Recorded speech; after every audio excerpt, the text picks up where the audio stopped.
आज की कहानी है नीली आँखों वाली परी की कहानी, जिसकी लेखिका है विनीता पैंगनी। सालों पहले भानिया राज्य में कर्ण राजा का शासन चलता। राजा का दिल बहुत साफ था। वह हर त्योहार के दिन लोगों को दान देते थे। इस साल भी एक त्योहार के अवसर पर राजमहल में दान देने वालों की भीड़ लग गई। राजा ने सबको भर भर कर दान दिया। अंत में कमर को झुकाते हुए एक महिला राजा के पास दान लेने के लिए पहुंची, लेकिन तब तक राजा के पास दान देने के लिए कुछ भी नहीं था। राजा ने तुरंत अपने गले से हीरे का हार निकालकर उस महिला को दे दिया। वह महिला राजा के सिर पर हाथ फेरते हुए आशीर्वाद देकर चली गई। अगले दिन राजा अपने बगीचे में बैठकर सोच रहे थे कि मेरे जीवन में एक पुत्र की कमी है। भगवान ने मुझे सब कुछ दिया, लेकिन पुत्र सुख पता नहीं क्यों नहीं दिया। तभी राजा के गोद में आकर एक आम गिरा। राजा इधर उधर देखने लगे। उनके मन में हुआ कि आखिर यह आम मेरी गोद में आया कैसे। तभी कुछ देर बाद उन्हें बहुत सारी परियां दिखीं। उन सभी परियों में से एक नीली आंखों वाली परी राजा के सामने आई और बोलने लगी कि इस आम को अपनी पत्नी को देना। यह आम तुम्हें पुत्र रत्न देगा। इसे खाने के 9 महीने बाद ही तुम्हारी पत्नी माँ बन जाएगी। वैसे तुम्हारे भाग्य में पुत्र सुख तो नहीं है, लेकिन तुम दिल के साफ और बहुत दानी हो, इसलिए तुम्हें यह सुख मिला है। बस यह सुख तुम्हें सिर्फ 21 साल तक मिलेगा। जैसे ही तुम्हारे बेटे की शादी होगी, उसकी मौत हो जाएगी। राजा ने दुखी मन से नीली आंखों वाली परी से पूछा, क्या इसका कोई उपाय नहीं है? परी ने कहा, राजन, कल मैं कमर झुकाते हुए एक साधारण महिला के रूप में तुम्हारे दरबार में दान लेने के लिए आई थी। देखो, जो माला तुमने मुझे दी थी वो मेरे गले में है। तुम्हारे इसी कर्म और दूसरों की मदद की भावना के कारण मैं तुम्हें पुत्र का आशीर्वाद देने के लिए आई हूँ। लेकिन तुम्हारा बेटा 21 साल से ज़्यादा नहीं जी पाएगा। फिर भी तुम उसकी मौत होते ही उसे एक संदूक में डाल देना। उसके बाद संदूक में 4 दही के घड़े रखना और बीच जंगल में लाकर छोड़ देना। इतना कहकर नीली आंखों वाली परी वहां से ओझल हो गई। राजा ने महल जाकर सारी बात अपनी पत्नी मैत्री को बता दी और उसे आम खाने के लिए दिया। राजा की पत्नी ने आम खाने के ठीक 9 महीने के बाद एक पुत्र को जन्म दिया। बेटा होने की खुशी में राजा ने बहुत बड़ा जश्न रखा। जश्न के बाद बेटे का नाम देव रखा गया। होते होते राजकुमार देव की उम्र 21 साल की हो गई। उसके विवाह के लिए प्रस्ताव आने लगे। राजा ने एक बुद्धिमान लड़की वत्सला से अपने बेटे की शादी करा दी। शादी के कुछ ही दिनों के बाद नीली आंखों वाली परी की बात सच हो गई और राजा का बेटा देव मर गया। राजा और रानी की नीली आंखों वाली परी की बात भूल गए थे। जब देव के अंतिम संस्कार के लिए राजा लोगों के साथ शमशान की ओर बढ़ने लगे तो राजा को परी की बात याद आ गई। तुरंत राजा ने सबको एक बड़ा सा संदूक और 4 दही के घड़े लाने के लिए कहा। संदूक आते ही राजा ने भारी मन से अपने बेटे को उसमें डाला और दही के 4 घड़े भी रख दिए। उसके बाद राजा ने अपने सैनिकों की मदद से उस घड़े को घने जंगल के बीच में रख दिया। वहां से लौटने के बाद राजा का मन किसी काम में नहीं लगा। कुछ समय बाद देव की पत्नी उसके अपने मायके चली गई। समय बीता और देव की मृत्यु को 1 साल हो गया। देव की पत्नी वत्सला के घर एक बूढ़ा आदमी खाना मांगने के लिए पहुंचा।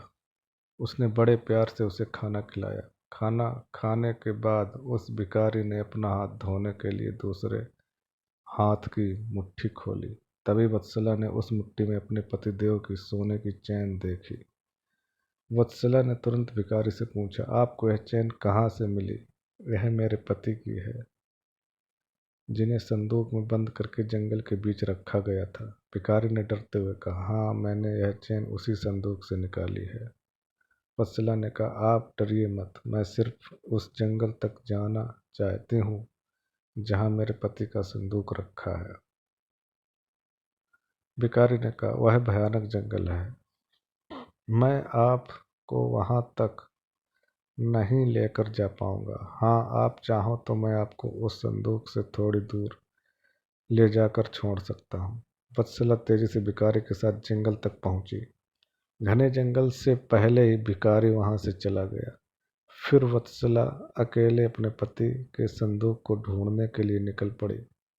वहां जाकर उसने अजीब सी चीजें देखी। उस संदूक के पास बहुत सारी परियां थीं। वत्सला पेड़ के पीछे छुपकर उन्हें देखने लगी।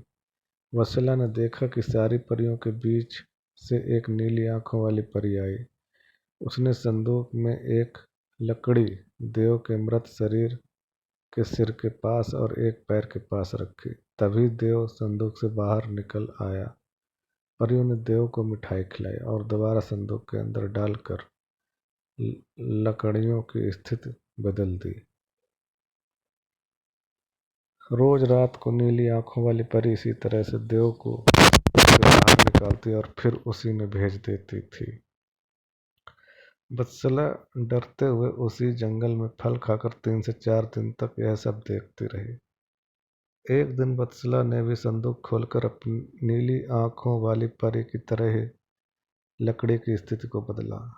तभी देव संदूक से बाहर निकल आया। देव ने जैसे ही अपनी पत्नी को देखा, वह हैरान हो गया। देव कुछ बोल ही रहा था कि अचानक वत्सला बोल पड़ी, मैं आपको इस जंगल में इस स्थिति में रहने नहीं दूंगी, आपको मेरे साथ चलना होगा। देव ने वत्सला को समझाते हुए कहा कि मैं नीली आंखों वाली परी की वजह से ही इस दुनिया में आया हूँ। मैं उनकी आज्ञा के बिना कहीं नहीं जा सकता। तुम मेरे संदूक में रखा हुआ एक घड़ा अपने साथ लेकर मेरे राज्य चली जाओ। वहां छुपकर रहना। तुम्हें 9 महीने के बाद एक पुत्र होगा, तब मैं तुमसे मिलने आऊंगा। अब तुम लकड़ी की स्थिति बदलकर मुझे पहले की तरह संदूक में जाने दो। वत्सला ने अपने पति के कहे अनुसार ही किया। सबसे पहले संदूक में पति को भेजा, फिर वह दही का एक घड़ा लेकर रूप बदलने के बाद राजमहल पहुंची और रानी को चिट्ठी भेजकर रहने के लिए जगह मांगी। रानी ने दया करके उसे राजमहल के पास ही एक कमरा रहने के लिए दिया। जब रानी को पता चला कि वह गर्भवती है तो रानी उसका ख्याल भी रखने लगी।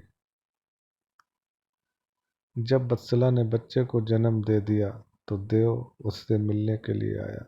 उस समय रानी पास से ही गुजर रही थी। उन्होंने तुरंत अपने बेटे को पहचान लिया। रानी सीधे देव के पास पहुंची और पूछने लगी, यह तुम्हारी पत्नी है? यह तुम्हारा पुत्र है? तुम जीवित हो? अब मैं तुम्हें कहीं नहीं जाने दूंगी। देव ने कहा, माँ, मैं आपके साथ नहीं आ सकता हूँ। इसका एक ही उपाय है, आपको अपने पोते के लिए एक उत्सव रखना होगा। आप उसमें सारी परियों को बुलाइए। जब परियां आ जाएं तो नीली आंखों वाली परी का बाजूबंद किसी तरह निकाल कर जला देना। उसके बाद नीली आंखों वाली परी से मेरे जीवन का वरदान मांग लेना।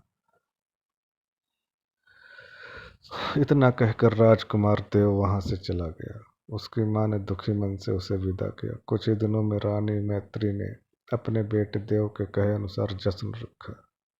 सारी परियों को भी बुलाया। सभी जश्न में डूबे हुए थे। तभी रानी मैत्री का पोता रोने लगा। रोते बच्चे को देखकर नीली आंखों वाली परी ने उसे अपनी गोद में उठा लिया। तभी रानी मैत्री ने परी से कहा, देखिए ना, इसे आपका बाजूबंद पसंद आ गया है।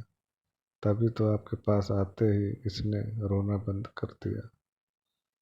क्या आप कुछ देर के लिए अपना बाजूबंद इसे खेलने के लिए दे देंगी? परी ने तुरंत अपना बाजूबंद उस बच्चे को दे दिया। रानी मैत्री को इसी मौके का इंतजार था। उसने सबकी नजरें बचाते हुए उस बाजूबंद को आग में डाल दिया। नीली आंखों वाली परी ने अपने जलते बाजूबंद को देखकर रानी मैत्री ने पूछा, आपने यह क्या किया? अब हम आपके बेटे देव को अपने पास उस जंगल में नहीं रख पाएंगे। यह सुनते ही रानी मैत्री ने रोते हुए परी से प्रार्थना की। उन्होंने कहा, आपकी कृपा से मुझे बेटा हुआ था। अब आपको एक कृपा करके मेरा बेटा लौटाना होगा। मैं आपसे अपने बेटे देव की भीख मांगती हूँ। नीली आंखों वाली परी को माँ का प्यार देखकर दया आ गई और उन्हें आशीर्वाद दे दिया। परी के आशीर्वाद से राजकुमार देव संदूक से निकलकर घर लौट आया। राजकुमार अपने परिवार के साथ खुशी खुशी रहने लगा। कहानी से सीख, विनम्रता से सबका दिल जीता जा सकता है और सब्र व सही रणनीति से इंसान मुश्किल काम को भी पूरा कर लेता है। धन्यवाद।